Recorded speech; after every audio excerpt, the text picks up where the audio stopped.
Well, California now plans to reserve 40% of all vaccine doses it receives and distribute them to the most disadvantaged neighborhoods. Those areas will be based on factors such as average income and education levels. NBC4's Gordon Tokumatsu has more now on the vaccine rollout overhaul.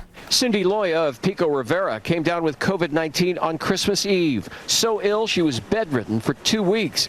But did she consider going to a super site to be vaccinated, maybe Pomona or Dodger Stadium? I didn't want to do that, but why not? It's just far. Ryan Garcia was never infected, but many were in his Hacienda Heights community. And some of my cousins, I actually lost a couple of my uncles. We also asked him about going to a super site. You know, as far as like large gatherings and stuff, I'm really not one to go to those.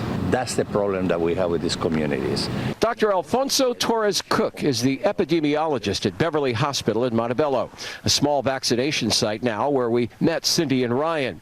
He says the will is out there in communities like this one hit hard by disease and death, but the way is a different story. They don't have transportation for once. The majority are elderly people. They don't have access to computers, and there is no Wi-Fi. During the height of the holiday surge, 79 beds here were occupied by COVID patients. To put that into perspective, the entire facility only has 202 beds.